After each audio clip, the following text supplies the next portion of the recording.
Alright, welcome back everybody. I am really excited for this video, mainly because what we're going to talk about today is such a big change in F1, and I can't wait to see how it affects the sport.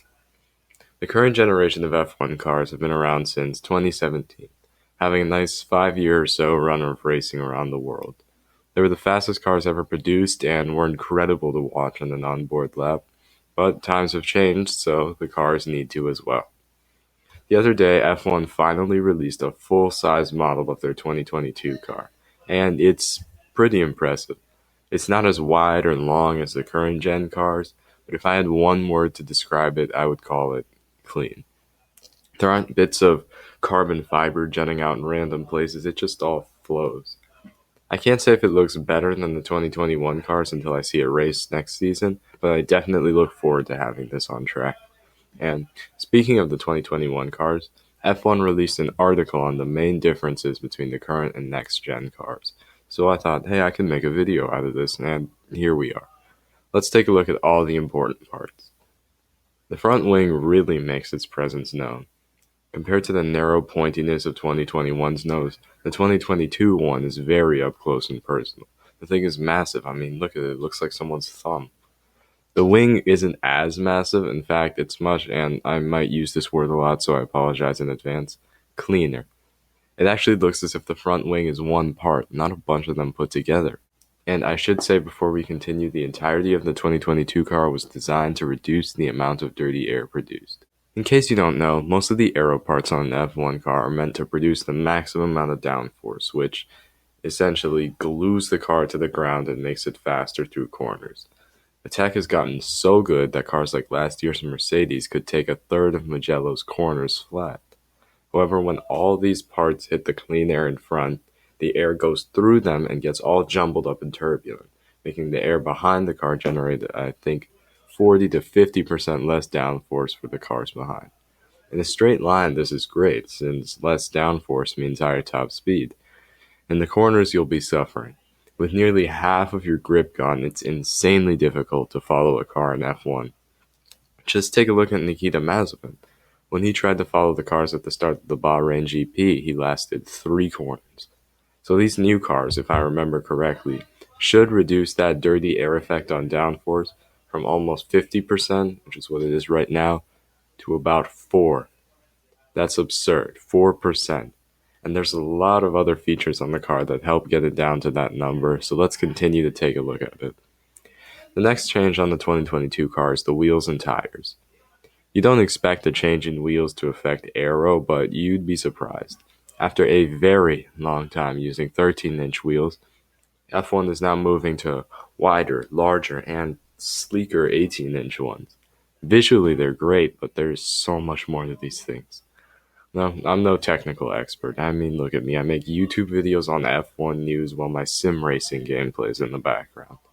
But from what I know, these wheels should help tremendously with dirty air.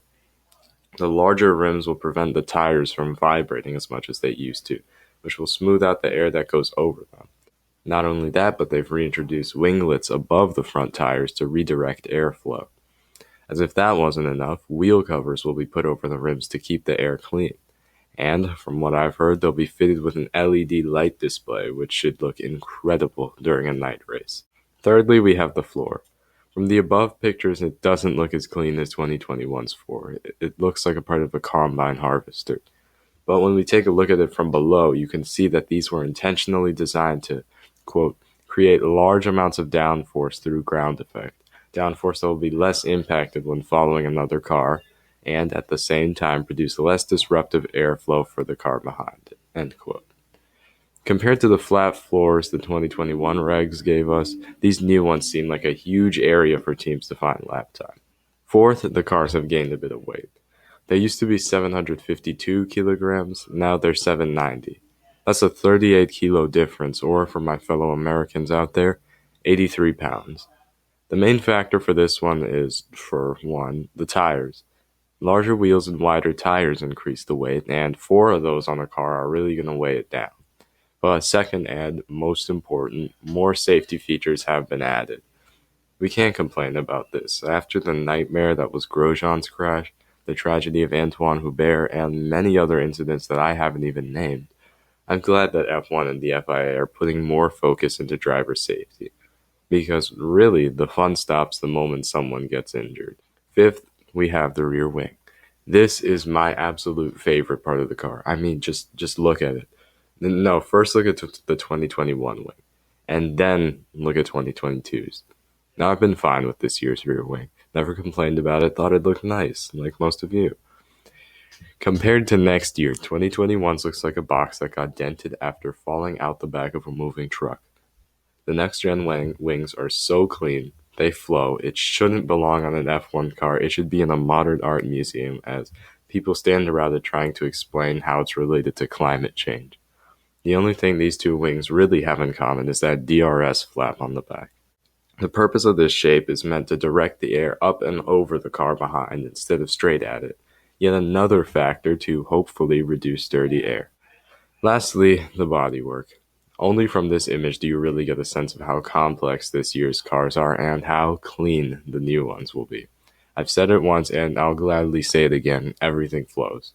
From the front wing to the side pods up to the air intake and the rear wing, it's all fluid. Guys, I like the current F1 cars, but if I haven't made it obvious, the new ones are growing on me. Quickly. So, after looking at all this, I think we can say there's hope for 2022.